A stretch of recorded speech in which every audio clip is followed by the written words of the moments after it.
South Africa has got so many sunshine hours. Our wines, it's like tasting the sun. South Africa has really developed over the last few years, particularly since the end of apartheid. Farmers could now experiment and put their own stamp on their wines. A good example of this is an area outside of Cape Town where they were always labeled as bulk wine. And these were beautiful vineyards, but it was not a fashionable area until the next generation came around. Today, people specifically seek out those wines. It's just a success story that would not have happened if these kids did not decide to actually take the bull by the horns and do something exciting.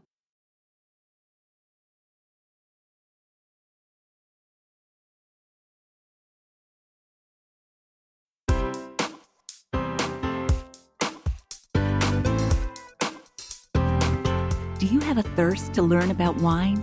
Do you love stories about wonderfully obsessive people, hauntingly beautiful places, and amusingly awkward social situations? Well, that's the blend here on the Unreserved Wine Talk podcast. I'm your host, Natalie McLean, and each week I share with you unfiltered conversations with celebrities in the wine world, as well as confessions from my own tipsy journey as I write my third book on this subject. I'm so glad you're here. Now pass me that bottle, please, and let's get started. Welcome to episode 245. Are you curious about new South African wine styles and regions to try? What do most people misunderstand about Pinotage wine? And is it really necessary to spit when doing a wine tasting? In today's episode, you'll hear the stories and tips that answer those questions and more with part 2 of my chat with Dr. Winnie Bowman, an international wine and spirit judge, as well as Cape Wine Master. You don't have to have listened to the first episode from last week, but if you missed it, I hope you'll go back to it after you listen to this one. In my new book, Wine Witch on Fire, Rising from the Ashes of Divorce, Defamation, and Drinking Too Much, I write about needing to change my relationship with wine. I had to get away from the high of alcohol and return to the sensuality of wine, to move from the anesthetic to the aesthetic. I wanted my experience to center on who I was with rather than solely what was in my glass. More importantly, I had a young son who was watching my every move. Did I want him to develop the family disease of alcoholism? How do you feel about your relationship with wine? Let me know. Here's a review from Beth Costa in Sonoma.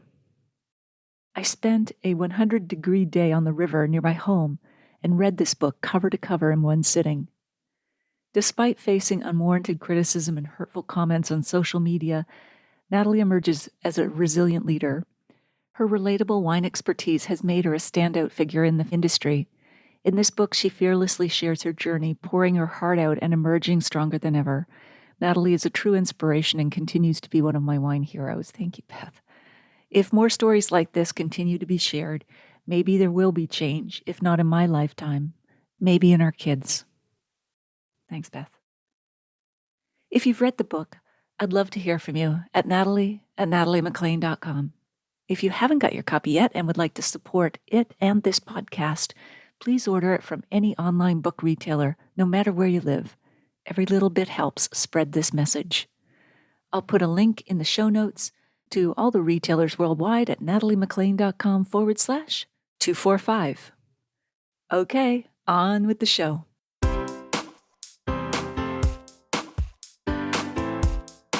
Are there certain things that, as consumers, we should be wary of when it comes to competitions? I mean, for the average consumer, they're not going to look into the practices of every competition.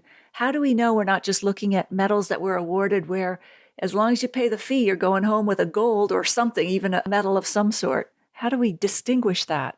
That is a very big problem because there are competitions like that. And also, very often, I've also seen that the bronze medal sticker is very similar to the gold medal sticker. Right.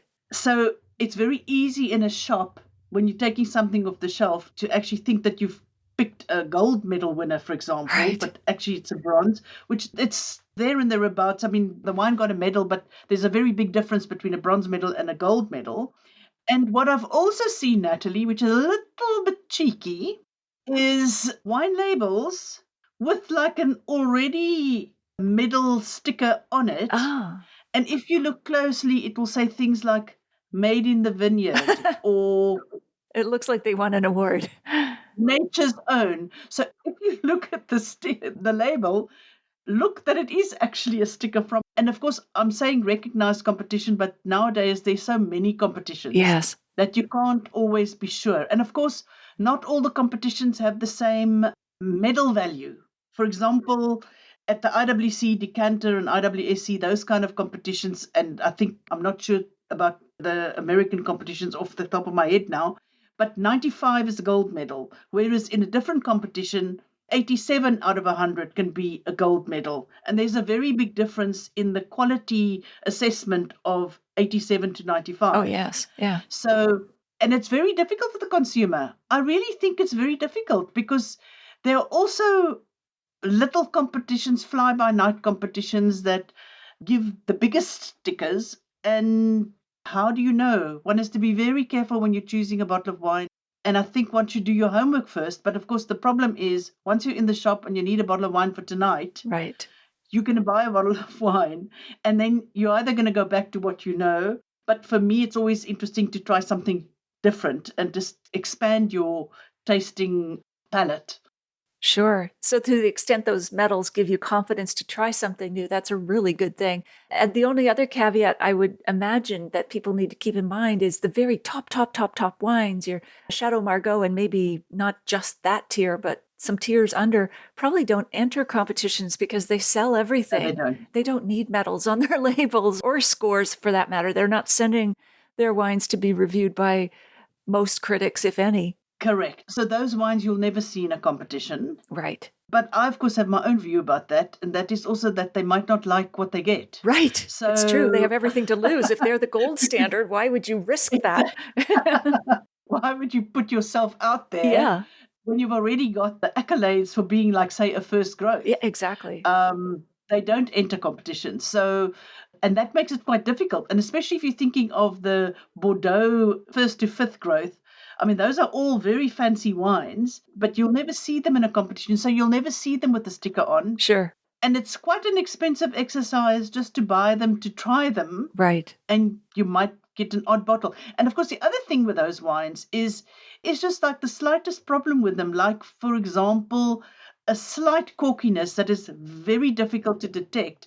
All the consumer will taste is, nah, Not I don't much like there. this very much. Exactly. I don't know what the hype is about. Yeah. But in the meantime, had that bottle been served in a restaurant with a sommelier, the sommelier would have picked up, one would hope, that there was something wrong with the bottle. It's true. So it is a tough business to buy wine. Yes, but we're both here to help, Winnie, so fortunately. Yes. Come to my house, Natalie, and all of you. Come taste with me. Exactly. Exactly. That is an interesting point you raise about cork, because there's a whole spectrum of corkiness from just diminishing the wine's natural flavors so that you think, as you said, there's not much there, to real full-on musty-atic wet cardboard. So just as a side note, because sometimes you won't even realize it's faulted. As you said, you'll just think, there's not much to this wine. I don't know why. Correct. It's such a What's the prestigious hype? wine. Yeah, exactly. So one of your other passions is teaching wine classes. Tell me about the time when you were teaching a group of hotel students. Yeah, that was quite an interesting experience because it was the first time that it wasn't in like a wine classroom, like at the Cape Wine Academy where I teach quite a lot. So the hotel students, as part of their course, has to obviously be the beverage side of the business. And I was asked to do these courses, and they set all my lectures at like 4 o'clock in the afternoon. And it was out in the suburbs. And I thought, no, man, I don't like teaching that late. I'm like a morning person. I want to be up and do it. So I phoned the head lecturer and I said, can we please just move this to like 8 o'clock in the morning? I said, because I've got to go fetch my child from school and it's quite difficult for me that time of the day. And she said, oh, no, no, no, no, no, you can't because it's wine. Oh. And I said, no, I know it's wine, but what's the problem? And she says, oh, no, they don't spit. Oh, the And I said, students. no. I said, no, there's no such thing as don't spit. And she said, no, no, they all say they can't spit. And I said, what do you mean can't spit? So I said, okay, I'll come the first time at 4:00. And I said, believe you me, when I leave there, they'll all be spitting. Because wine tasting is not wine drinking. There's a very, very big difference between the two. Right. Anyway, I arrived there and like marched in and we were doing the theory, everything fine. And I said, right now we're going to taste. And I said, get out your spittoons. And they all just said, oh no, we don't need spittoons. And I said, no, no, no, no, no. You do need spittoons because I'm teaching you how to taste wine and you need a spittoon. Nope. So the first one said, well, actually, we're just going to get nauseous and vomit. Oh, I said, okay. that's a more painful way of Then spitting. that's what you do. I said, then that's what you do. I said, but just remember, the second time you spit, you can spit into that vomit spittoon. Oh. Oh my God. Anyway, it happened with the first wine. Of course, 2 or 3 of them started vomiting immediately They were making themselves vomit just after a taste of wine? because they can't spit. They don't know how to spit. That just seems bizarre. Anyway, Wow. bizarre. So, okay, go off, go and clean those spittoons, come back. We didn't do number 2. And one tried it. Oh, actually, it does work. You can spit. So from that day onwards, my next lectures were all at 8:00 in the morning, wine notwithstanding. That'll teach them to spit. Exactly. They're ruined for the rest of the day if they don't. Wow. I know. All right, so let's get on to more into South African wine. So what things about South African wine would surprise us? I mean, we hear from a lot of regions, including South Africa, and quite justifiably, the quality's improved, there's greater diversity of styles, there's more producers, but can you either dig deeper into some of those areas, or is there something else that would surprise us these days about South African wine?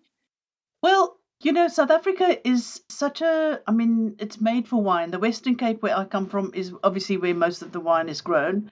And we have some areas that are now expanding up the coast. And also inland, we have an area called Carlitsdorp, which is very continental. And that's where they grow all the port kind of varieties and make port wines. And what do you mean by continental in terms of the climate? Very there? hot during the summer, very dry, very little rain, and very cold and even frost in the winter. So they can only really plant the things that can withstand those temperatures. And it happened to be varieties from the port area in Portugal. Right. So that is what's mostly grown there. But in Stellenbosch, Franschhoekpaarl, and of course Constantia, where wine started in South Africa, I mean, we have the most wonderful summers, and of course we have climate variation, and particularly nowadays. But South Africa has got so many sunshine hours. Our wines are it's like tasting the sun. I mean, I can't get enough of them. And for example, when I travel, I mean, we're very fortunate. We have a little bolt hole in London. And whenever I have a dinner party there, I only serve South African wine. I mean, I put them in my suitcase, I buy them in London and so on. But South Africa has really developed over the last few years, particularly since the end of apartheid, because obviously before that we were in isolation. We weren't able to export our wines. Plus, in those days, the KWV, which is an abbreviation for a Dutch name, used to take all the grapes, buy all the grapes at very cheap prices from the farmers and make their own wines. And they were the only ones that were actually allowed to export wine until way in the late 80s even. So when that was sort of stopped, farmers could now experiment and put their own stamp on their wines. And a very, very good example of this is an area about 80, 90 kilometers outside of Cape Town, where they were always labeled as bulk wine and bulk and cheap wine. So these were beautiful vineyards, but because it was not a fashionable area, all the wines were either sold to bigger producers as bulk wine. In other words, they either blended it into their own wines or put it in boxes or whatever. It was always very cheap wines. Until the next generation came around And I remember, in fact, I actually know the guy who started this whole thing because his aunt was a friend of mine and we always spent lots of time on the farm. And he was like a tiny little baby crawling around there. When he'd studied wine, he went to his father and he said, I can't do this until I retire. He says, it's so soul destroying because it's the same formula every year and every week and every month. He says, I can't live like this thinking this is what I'm going to do until I either hand over to one of my own children or die or just lose the will to live with this boring existence. And he said, I want to make something different. And his father said, oh, well, this is not the area for that. And he said, just let me be. Anyway, and he made a completely different expression of Chenin Blanc. And they entered it for the Platter Wine Guide, which is our very good publication here in South Africa of all wines South Africa. And the wine got the highest accolade of 5 stars. Wow. And that was unheard of because often before, some of those wines did actually get accolades, but under somebody else's label from a more fashionable area. Wow. And what was the winery's name? It's all from the Breede Kloof, and the wine's called Opstal is the Afrikaans word for homestead. Okay. And he was like the 5th, 6th generation chap to farm there. And with his changing things in his own area, there were obviously quite a few other younger people who were also following in their father's footsteps and said, hey, we also want to do something different. And now today, it's a fashionable area. People specifically seek out those wines. And it's just a success story that would not have happened if these kids did not decide to actually take the bull by the horns and do something exciting. And what was the region called? The Breede Kloof. Okay, that's the region. Breede Kloof. Yes. Okay. But similarly, Natalie, the Swartland region, which is now so famous, and it was by a few guys who just said, we're going to make these wines in these rugged conditions, and we're going to make beautiful wines that are respected worldwide. And now you've got somebody like an Ibn Sadi, who is well known all over the world. Not everybody can drink his wines because he doesn't make so much, but wherever he goes, people want to taste his wines. And that was a completely unfashionable area. And the other thing is, we started with documenting all the old vines in South Africa. And we've got a lady called Rosa Kruer, who's a viticulturist, and she went around identifying all the old vineyards because very often those old vineyards, the farmer didn't make wine and just sold the grapes off to somebody who would just put it in a big blend. And now we've got people specifically seeking those tiny little pockets of very old vines. And in fact, there's a whole new industry in South Africa of, for example, pruning the old vines is much more difficult than pruning a newer vine that was actually set up to be sort of properly planted and trained from the very beginning, because these old vines are mostly bush vines, which are just, they're not trellised or anything. They're just like a bush of grapes, so to speak. Right. So that's a whole new area in South Africa where we're doing specialized training for pruning and stuff. And in fact, Rosa's been approached by people in Spain and Italy to come over there and show them how we treat our old vines, because they are also getting into the thing of older vines. And of course, that's not only a sort of way of labeling wine, because in South Africa now there's a label for each old vine registered, or a registered wine from an old vineyard, which the vineyard age on the bottle. So you can see all of that. So now there's a whole new thing in sustainability about old vines, because in South Africa, apparently, which I only learned this last week, most vines only last 18 years before they're pulled out. And it takes 5 years or so to actually get grapes from a vine to make wine that we all want to drink. So it means that you've actually really got like 13 years of your vine. And we all know it's quite expensive to reestablish a new vineyard, for which you then have to wait another 5 years before you can harvest those grapes.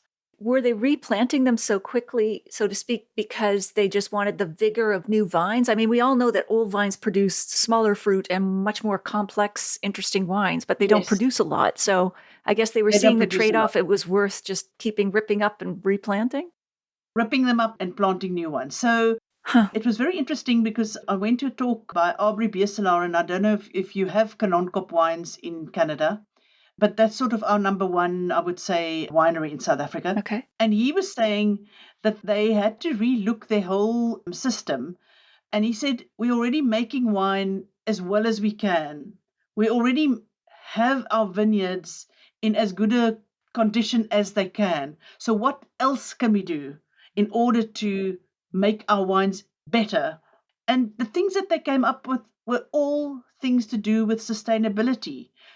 Introducing the natural fauna and flora into the vineyard. For example, they're now going to put cattle on the farm because the cattle will be number one, sort of Fertilizer? be an automatic Oh, is it for the fertilizer or because they'll be turning up the soil, like till fertilizer, or whatever? plus churning up the soil in between the vineyards, Right. that kind of thing. And planting, they spent lots of consultation hours with a botanist to actually establish what used to grow in the area so that they could plant those around the vineyards so that you're re-establishing the stuff that was already there in the very beginning that flourished, Right.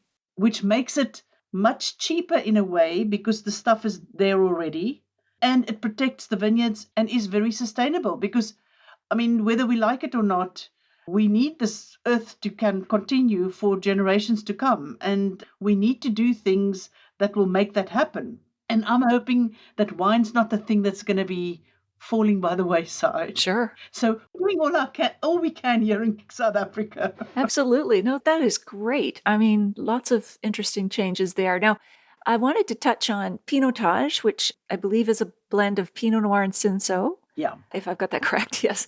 If I remember my notes, it's often considered South Africa's flagship red wine, though you do many different red wines very well.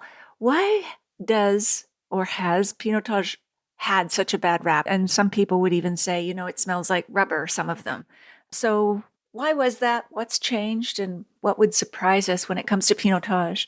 It's very interesting actually because Pinotage is actually a wonderful grape, but I was quite upset when I read all those things about the burnt rubber and so and so and so, and started looking into what actually caused it because my initial reaction was, oh my God, they don't know how to make the wine properly. But of course, it turned out it wasn't actually that. It was the creosote, which is the preservation substance that was applied to the poles of the vineyard, that with heat and time, they were like phenols, in other words, little pieces of flying matter attaching itself to the grapes and the skins. And that was where the tar came from, which is actually, and the reason they put the creosote at the bottom of the poles is to preserve the wood. Okay. But it wasn't actually only Pinotage. It just happened to be that's where people picked it up. It's also been picked up in other parts of the world with things like plums and olives and so on. Nobody uses it anymore. You'll see most vineyards have now actually probably got metal poles and stuff like that. But anyway, these phenols attach themselves to the skin of the grape, and it was not actually the winemaking process.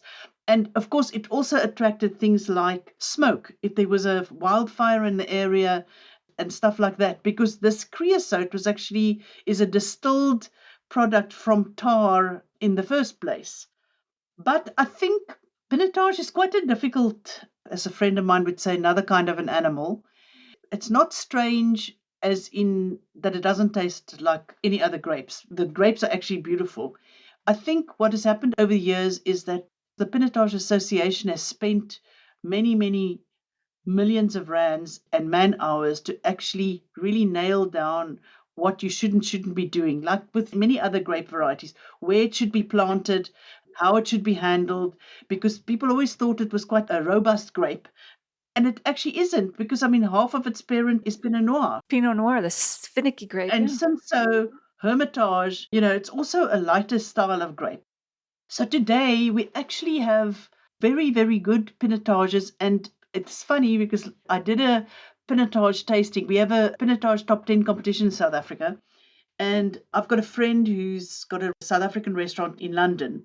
And I said to her, come on, let's do a tasting there of Pinotage. And she said, oi, I don't know about my clients and meh. And I said, look, you get them here.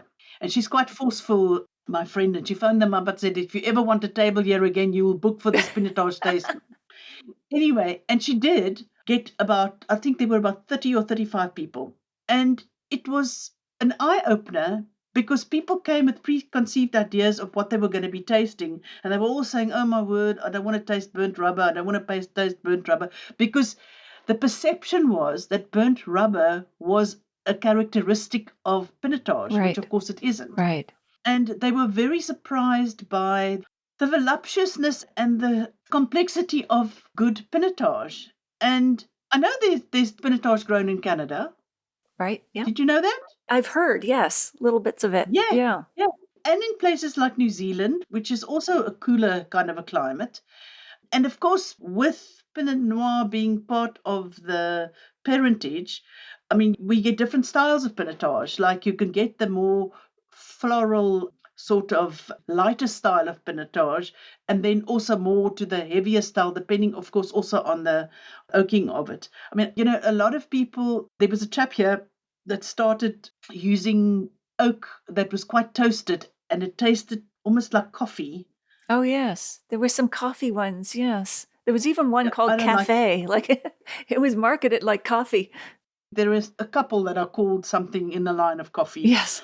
And I'm not so nuts about those because to me, you're not celebrating the grape. You're celebrating the method of making. And I don't like that. I actually like the purity of the grape to be in my glass and in my mouth because that's what I enjoy. Sure. I don't enjoy very manipulated wines with either too much oak or too much skin contact. I mean, I like, for example, orange wines, but I don't like those ones that taste like fermenting apple juice or oxidizing apple juice. I don't like that. I like to taste, if it's Chenin, I want to taste Chenin. If it's Pinotage, I want to taste Pinotage.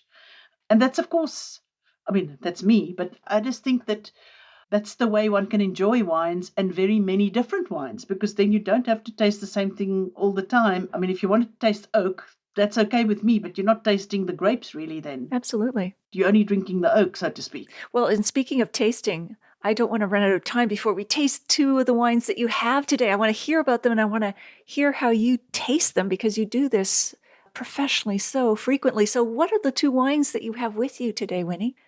Well, it was very difficult, Natalie, because I like all wine. But today I chose a Chardonnay. I don't know if you can read that. And we'll put the link in the show notes as well. So which one is it, if you can? So this is Creation. Creation, okay. It is from the Hemel area, which is an area which had wine for quite a long time, but there was only one winery called Hamilton Russell. Oh, I visited that one. Yeah, beautiful winery. Anthony and his wife. Anthony Hamilton Russell. Yes. And for a very long time, he was the only one in the valley. Huh. And then when people started planting, and now, of course, it's like such a vibrant valley with extremely high quality wines. So this is Creation, which is right at the top of, it's called Hemel Ridge. And this is from and incidentally, I told you I was in Spain last week, and I was there for the announcement of the world's best vineyards, and Creation actually came fourth in the world. Oh, wow. Which is, quite a feat. So this is called Glen Chardonnay, and Glen is the son, and he's the fourth generation winemaker at Creation. Well, he's not really at Creation yet. He finished his wine studies last year, and his father said, you better go and find yourself some jobs all over the world because you ain't coming back here until get you the can experience. Really make wine. Exactly. Yes. So this is his Chardonnay, and they have there a single vineyard which they call the Art of Chardonnay, which is their top wine. And this is a selection of barrels from that top wine. So they make very few, like, I don't know, 1,000 bottles maybe of this. But it's absolutely fabulous. And you'll see, I've even... lovely golden color. In the Chardonnay glass. But you can see beautiful, beautiful golden color. You might not be able to see it on the screen so well, but there's still a lovely tinge. This is a Glen Chardonnay 2022, so very young. Mm-hmm. And the Himalayan Ardor is a very cool climate. So one doesn't expect those overt flavors jumping out of the glass. But I've had it open now for quite a while. In fact, I haven't been able to wait for you to ask me to drink it, Natalie, because It's okay. it's been sitting here in my nose. Absolutely. Oh. But this has got, such beautiful honeysuckle and like a lightly roasted almonds and baked apple, lemon meringue, all of those wonderful flavors. And they just keep on coming towards me from here next to me. Mm. And what might you pair that with, Winnie, that wine? For me, roast chicken, grilled mushrooms, touch of the wine in the pot, touch of cream. I'll be in heaven. Sounds lovely. So this is really good. And this is a 22, but I think the first time the boy made it was about 3-4 years ago. So they don't have a long track record of it. The art is like the parent wine of this one. And that's like they've got the farm, incidentally, is actually celebrating its 21st birthday this year. So it was all wonderful. We were there yesterday celebrating the 21st and, of course, the 4th in the world for the best vineyards. And they are an amazing family because they not only in their restaurant use everything that's like just around them, their neighbors that grow vegetables or animals or whatever, water, anything, olive oil. They've got their own beehives, and they've been instrumental in setting up this Pebbles project, which is schooling for children of all the workers on the farms, meals in the afternoon, transport, sport, etc., etc. Oh, it's great. But this is really delicious because it's got a wonderful depth of flavor. And I can still taste it in my mouth now, having spoken for so all the time. Long finish. Yeah. It's got a lovely long finish, and it's just a beautiful wine that you can drink on its own or with food. And that's what I like, because I really like to be able to, especially when I'm cooking, I like to taste some of the wine that's going into the food. Sure. And what I'm going to drink and what I'm going to drink with the meal. So I really, really enjoy this. Wow. And then, Natalie. Yes, what's next? Especially for you, Natalie. All right. This is a Beyers Kloof Diesel, and it's a Pinotage. I could not bring a Pinotage. Of course. Wonderful. So this is a guy, his name is Beyers Stritter. They call Professor Pierold, who developed Pinotage, the father of Pinotage, but Beyers is the king of Pinotage. He loves Pinotage, and in fact, he actually put Pinotage probably on the map for South Africa internationally when in 1991 he won the best red wine at the International Wine and Spirit competition. And it was the Robert Mondavi trophy that he won. And in his speech, he actually said, if Pinotage was a woman, she'd be married to me today. So, that's confidence for you. I know. He loves Pinotage, and he's a big proponent of the Pinotage Association and promoting quality Pinotage. And we are certainly doing that more and more in this country. More and more people are actually seeking it out and drinking it, because it wasn't only internationally that Pinotage had a bad rap. It also had a bad rap in South Africa, because people would say, why would I drink Pinotage if I can have a beautiful Cab or a beautiful Syrah or Pinot Noir from a cooler area like the Himalayan Ardor? And it's a beautiful wine. And the big thing about Pinotage for me is that it's friendly. It's food friendly, and it's just friendly to sit there and drink with your friends. And it should put a smile on your face when you're tasting a good Pinotage. I imagine it's not tannic when you say it's friendly. It's easy, smooth drinking? Yeah.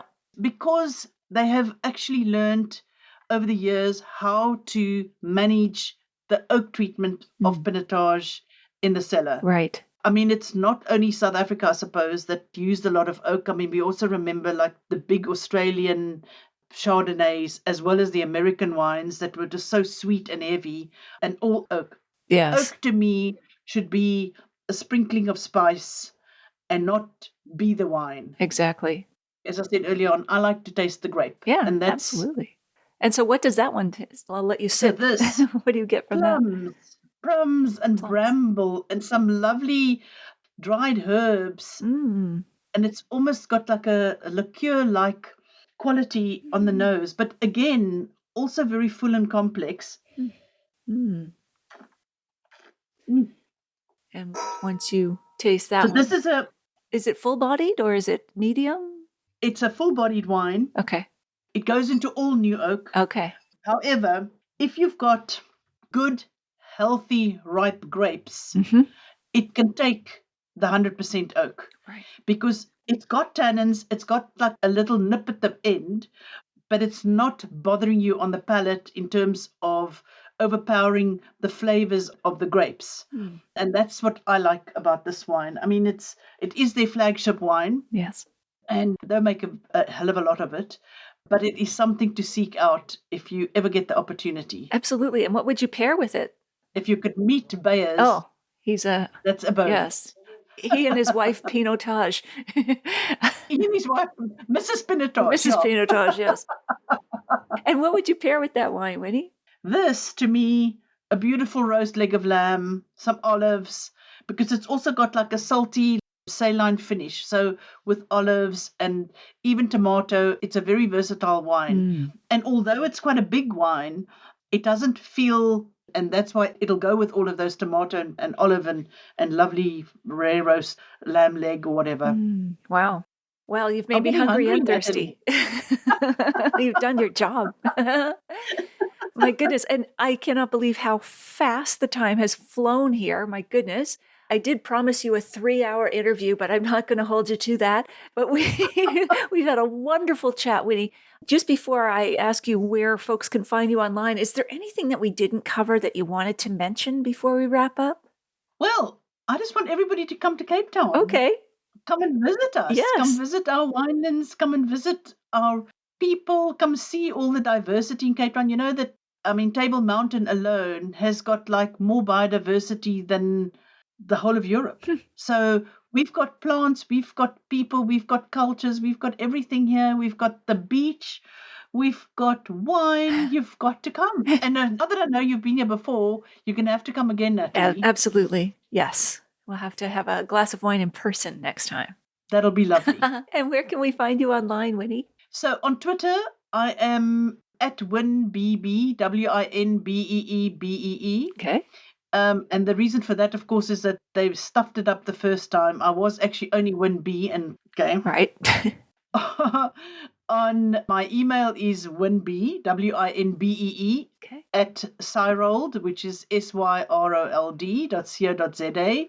I'm on Instagram as Winnie Bowman, Facebook Winnie Bowman, LinkedIn, I think Winnie Bowman. Okay. Awesome. Well, we'll put all those links in the show notes too, in case great folks want to reach out. But anybody's more than welcome to send me some questions or even remarks about South African wines that I can go and talk to those winemakers. Sure. Get them on track. Excellent. South Africa. They listen to me, Natalie. They listen. Yeah, that's right. Don't cross Dr. Bowman. South Africa is lucky to have you, Winnie. You're such a passionate advocate for the wines in the country and, yeah, a real icon. So thank you so much for spending all this time with us. I've thoroughly enjoyed this conversation. So thanks, Natalie. Yes. I'll say cheers for now, but I look forward to our next chat and wine. Thanks, Natalie. Okay. And see you all in Cape Town. All right. Cheers. Bye.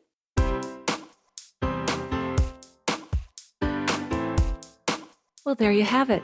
I hope you enjoyed my chat with Winnie. Here are my takeaways.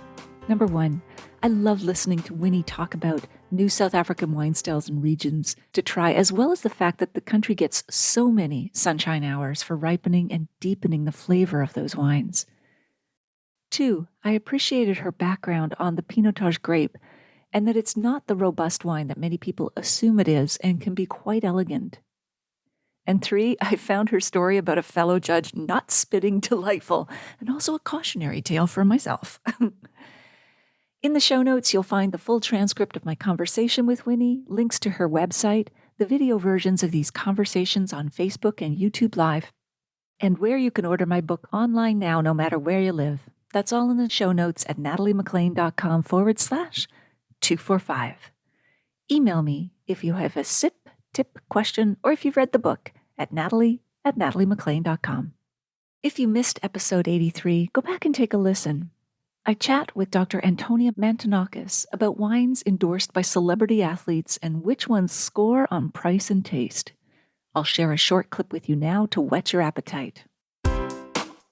When you think about wine, what are some words that you can think of? And when you look at consumers' responses, you could see that there's a little bit of an overlap when you think of certain sports like golf. It's more prestigious or luxurious, or a leisure activity, maybe, tends to be enjoyed by certain types of people and so on. And these were the responses that we got about wine, whereas a sport like soccer or hockey or wrestling, we tested a whole bunch of different categories of sport, and the degree of overlap or the degree of match was not really as strong. And so that led us to categorize different sports as being a high, medium, or low match to the product category of wine in order to do our study.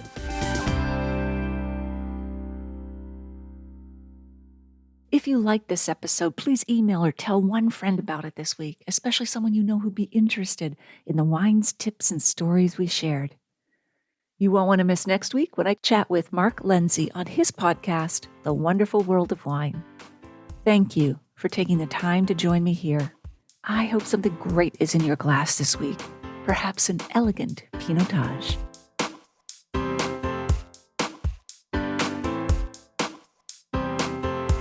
You don't want to miss one juicy episode of this podcast, especially the secret, full-bodied bonus episodes that I don't announce on social media. So subscribe for free now at nataliemclean.com/subscribe. Meet me here next week. Cheers.